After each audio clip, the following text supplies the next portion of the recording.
205 tamu tak diundang, 4.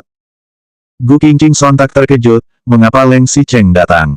Dia tidak memberikan pemberitahuan sama sekali sebelumnya. Untungnya, setelah Gu Qingqing mengirimkan desain iklan baru grup Leng sore ini, Lin Zui sudah mengizinkannya untuk pulang kerja pada pukul 4. Jika ia pulang sesuai jadwal biasa dan terjebak macet di perjalanan, mungkin ia sudah tidak perlu Su Zijin untuk melaporkan rahasianya. Leng Xicheng dan ibunya dapat membuatnya memundurkan diri hanya dalam hitungan menit. Kamu sudah kembali? Gu Qingqing mengangkat kepalanya dan melirik Leng Xicheng. Jawab Leng Xicheng pelan dan singkat dengan mata yang dingin. Ia juga tidak berganti pakaian. Ia hanya berdiri di sana, melirik Gu Qingqing, dan berkata, berkemaslah dulu. Kita akan kembali ke rumah tua. Rumah tua, bukankah ulang tahun ibu masih besok? Tanya Gu Qingqing dengan agak bingung. Gu Qingqing tahu bahwa besok adalah hari ulang tahun Luo Qingsui, bukan seumur hidup, jadi ia tidak mempersiapkan sesuatu yang besar. Biasanya mereka akan kembali ke rumah tua pada hari ulang tahun seperti ini. Mereka hanya akan duduk bersama dan makan bersama beberapa anggota keluarga. Mereka bisa pergi besok. Mengapa Leng Xicheng datang mencarinya sekarang? Leng Xicheng mengerutkan kening dan terlihat sedikit tidak sabar. Ada orang yang datang. Ibu tidak ingin repot-repot menghadapinya. Luo Qingsui selalu tidak mau repot-repot memedulikan hal-hal seperti menyambut dan mengirimkan orang. Karenanya, ia memanggil Leng Xicheng untuk kembali. Jika Leng Xicheng kembali, ia pasti juga harus membawa Gu Qingqing. Tidak mungkin ia datang dan menyapa para kerabat perempuan itu sendirian, bukan? Gu Qingqing mengangguk. Namun, ia tidak bergerak untuk waktu yang lama. Leng Xicheng yang berdiri di samping sedikit mengernyit dan bertanya, mengapa masih tidak bergerak? Gu Qingqing mengangkat kepala dan melirik Leng Xicheng. Kemudian, ia menundukkan kepalanya untuk melihat ujung kakinya dan menjawab dengan suara pelan, kamu keluar dulu. Aku mau berganti pakaian. Gu Qingqing pasti teringat bahwa saat ia tidak sengaja berganti pakaian terakhir kali, tanpa diduga ia akhirnya berciuman dengan Leng Xicheng.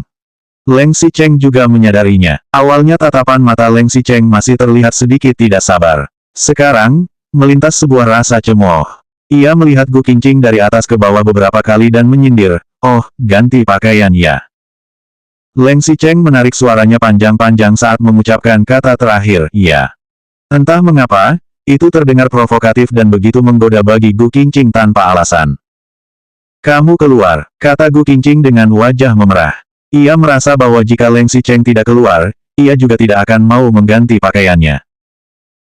Leng Xicheng membuka 5 jarinya untuk menunjukkan angka 5 dan berkata dengan suara dingin, jika kamu tidak selesai memilih pakaian dalam 5 menit, aku akan membantumu memilihnya. Jika bukan karena suara Leng Xicheng yang terlalu dingin dan ekspresinya yang tenang, Gu Qingqing pasti mengira Leng Xicheng sedang mengganggunya. Gu Qingqing ketakutan dan segera mengangguk, aku tahu. Kamu keluar. Sebelum Leng Xicheng keluar, ia masih menoleh kembali dan melirik Gu Qingqing. Meskipun tatapannya tenang, ia melirik bagian atas tubuh Gu Qingqing yang menonjol dengan tenang. Tatapannya turun ke pinggang Gu Qingqing yang ramping, kakinya yang ramping, dan akhirnya kembali lagi ke bibir lembutnya yang merah. Suaranya juga seperti irama naik turunnya opera, aku akan menunggumu di bawah. Wajah Gu Qingqing memerah saat melihat Leng Xicheng menarik kembali pandangannya dan melangkahkan kaki panjangnya keluar. Ia cepat-cepat menutup pintu, buru-buru mencari pakaian, dan mengganti pakaiannya. Ketika Gu Qingqing turun ke lantai bawah, Leng Xicheng sedang duduk di sofa ruang tamu sambil menyilangkan kaki. Leng Xicheng melihat Gu Qingqing turun ke bawah, lalu menggerakkan pergelangan kakinya yang terangkat untuk menunjuk ke arah tumpukan obat Tiongkok yang dikirimkan ibu Gu Qingqing dengan ujung kakinya. Apakah penyakitmu masih belum sembuh? Tanya Leng Xicheng. Gu Qingqing menggelengkan kepala dan menjawab, bukan, ini adalah obat yang dikirimkan oleh ibuku ketika datang tadi. Leng Xicheng mengangguk dengan dingin dan tidak memberikan komentar apapun. Kemudian, mereka berdua keluar dari villa. Sebelum mereka masuk ke dalam mobil, ketika hanya ada mereka berdua, Leng Xicheng tiba-tiba mendekati Gu Qingqing dan bertanya dengan suara pelan, itu obat tonik untuk kesehatan tubuh. Apa kamu ingin kita mempunyai anak? 206 kasih sayang suami istri, 1. Gu Qingqing berdiri dengan tidak stabil hingga oleng dan hampir jatuh. Leng Xicheng yang berdiri di samping segera mengulurkan tangannya dan mengangkat pinggang Gu Qingqing. Namun, setelah Gu Qingqing berdiri dengan stabil, Leng Xicheng tetap tidak melepaskan tangannya. Jari-jari Leng Xicheng mengusap ke atas dan ke bawah dengan lembut, bagaikan mengapung di dalam air. Gu Qingqing melirik Leng Xicheng dengan bingung, namun ekspresi Leng Xicheng tetap terlihat tenang. Bahkan, Leng Xicheng tidak memandang Gu Qingqing dan masih memasang tatapan setajam pisau, berdiri saja tidak stabil, bagaimana bisa bersosialisasi nanti. Meskipun nada Leng Xicheng sedang menghinanya, tetapi Gu Qingqing dapat mendengar bahwa suasana hati pria itu cukup baik. Tepat sebelum mereka masuk ke dalam mobil, Leng Xicheng masih melirik Gu Qingqing dan mengingatkan, jangan lupa. Di depan orang-orang di rumah tua, kita harus. Gu Qingqing mengangguk, lebih menunjukkan kasih sayang. Aku tahu. Meskipun Gu Qingqing pernah memikirkan tentang keinginannya untuk bercerai dari Leng Xicheng, bagaimanapun juga besok adalah hari ulang tahun Luo Qingsui. Orang tua keluarga Leng memperlakukan Gu Qingqing dengan baik. Jika ada sesuatu, Gu Qingqing dan Leng Xicheng berdua pasti akan menyelesaikannya secara pribadi. Mereka tidak akan menunjukkannya di depan orang tua, apalagi di depan orang lain. Gu Qingqing masih mengerti bahwa mereka tidak boleh menunjukkan keburukan keluarga di depan umum. Leng Xicheng melihat Gu Qingqing mengangguk dengan ekspresi yang tetap dingin. Hanya saja, saat Gu Qingqing menundukkan kepala dan masuk ke dalam mobil, sebuah senyuman cemooh langsung terbit di sudut bibir Leng Xicheng. Memang harus menunjukkan kasih sayang di depan orang tua, tapi tidak hanya orang tuaku yang ada di rumah hari ini. Masih ada. Setelah mobil melaju di jalan raya dan mengelilingi kota, mereka segera sampai di rumah tua keluarga Leng. Sebelum mobil berhenti, mereka sudah mendengar suara gonggongan anjing Wells kecil. Segera setelah pintu terbuka, sebuah bola salju melaju keluar dari rumah dan mengayunkan ekornya dengan gembira. Cakar kecil anjing itu terus berusaha menarik-narik pintu. Begitu Leng Xicheng membuka pintu, Wells kecil langsung meloncat ke pelukannya. Lidah kecilnya menjilat wajah Leng Xicheng dengan gembira. Bisa dibilang aneh karena Leng Xicheng yang biasanya sangat menjaga kebersihan kini membiarkan wajahnya dipenuhi air liur Wells kecil. Bahkan, Leng Xicheng sama sekali tidak risih dan juga tidak membencinya sama sekali. Pria itu masih membelai kepala anjingnya dengan senang. Tanpa disangka, setelah Wells kecil menjilat Leng Xicheng, Wells kecil melompat keluar dari pelukan pria itu dan berdiri di keempat kakinya lagi. Kemudian, anjing kecil itu berlari ke dalam mobil dan melompat ke arah Gu Qingqing. Wells kecil menjilatinya dengan lebih penuh sayang dan juga mengayunkan ekornya dengan lebih gembira. Gu Qingqing tidak pernah dilayani dan dihibur oleh Wells kecil dengan begitu antusias.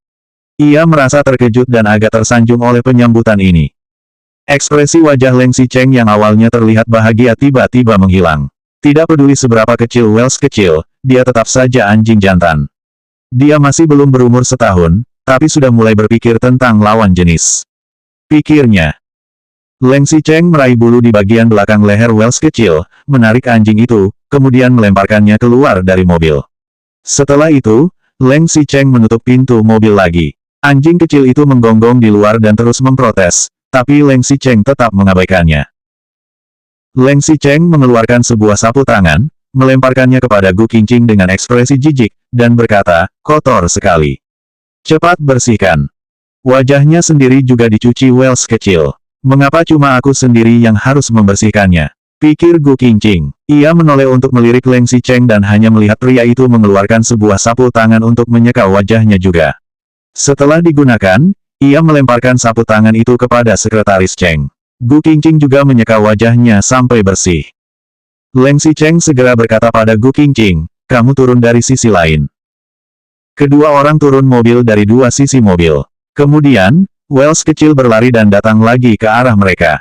Tetapi, Leng Xicheng cepat-cepat memeluk Wells kecil dan menghentikan keinginan makhluk kecil itu untuk melompat ke arah Gu Qingqing. Sepasang pria dan wanita beserta satu anjing berjalan maju. Ada beberapa mobil yang terparkir di lapangan. Tanpa perlu dilihat, pasti mereka sudah tahu dengan jelas bahwa ada banyak orang di dalam rumah. Bahkan, sebelum mereka masuk, sudah terdengar suara tawa dari dalam. Luo Qingsui berjalan keluar terlebih dahulu. Saat ia melihat kedua orang dan satu anjing datang, ia segera tersenyum dan menyambut mereka, sudah datang. Mari masuk. Begitu Leng Xicheng sampai di depan pintu, Su Zijin yang berada di dalam langsung menarik Ni Zining dan berlari keluar untuk menyapa, Kakak Xicheng, kamu sudah kembali. Selanjutnya bab 207 kasih sayang suami istri, 2.